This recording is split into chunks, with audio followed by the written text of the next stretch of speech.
Andito naman sa video, titingnan natin ang isang proseso kung saan tinutunaw ang isang precious metal na tinatawag na silver o pilak sa Tagalog. Ang silver ay isang mahalagang metal na matagal nang ginagamit ng mga tao. Kilala ito sa makintab at maputing kulay nito at ginagamit sa paggawa ng alahas, barya, tis, silverware, dekorasyon, at iba't ibang produktong pang-industriya. Mahalaga rin ang silver sa modernong teknolohiya dahil ginagamit ito sa ilang electrical components, solar panels at iba pang electronic applications. Kapag nakakita tayo ng silver na tinutunaw, mahalagang malaman na ang proseso ng pagtunaw ay bahagi ng metal processing at refining. Sa industriya, kailangang kontrolado ang proseso at gawin ito gamit ang tamang kagamitan at safety procedures dahil napakataas ng temperatura na kailangan para matunaw ang silver. Pagdating naman sa halaga, nagbabago ang presyo ng silver araw-araw dahil nakadepende ito sa pandaigdigang market at exchange rate. Noong Agosto 13, 2026, isang market price source ang nagpakita ng spot price na humigit kumulang 127 piso kada gramo ng silver sa Pilipinas.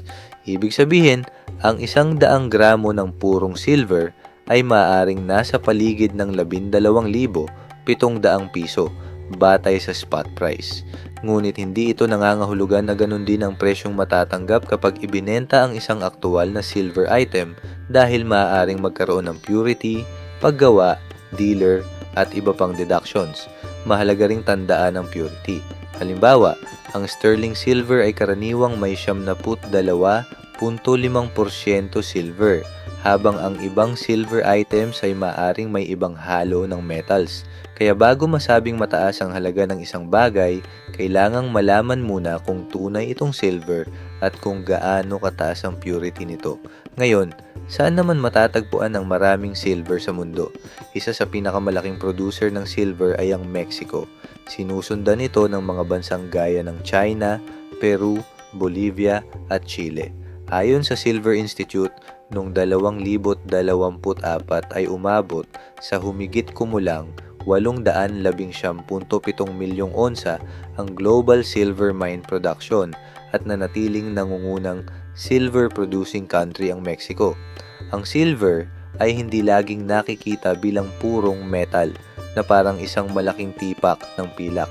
Sa maraming minahan, nakukuha ito bilang byproduct habang minaprocess ang ibang ores tulad ng lead, zinc, copper as gold.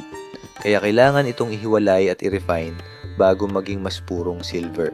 Sa Pilipinas naman, mayroon ding pagmimina ng mga metal na maaring may kasamang silver.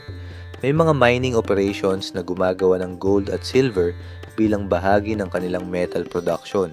Halimbawa, iniulat kamakailan na tumaas ang halaga ng silver production ng ilang Philippine mining companies dahil sa pagtaas ng presyo ng silver sa international market.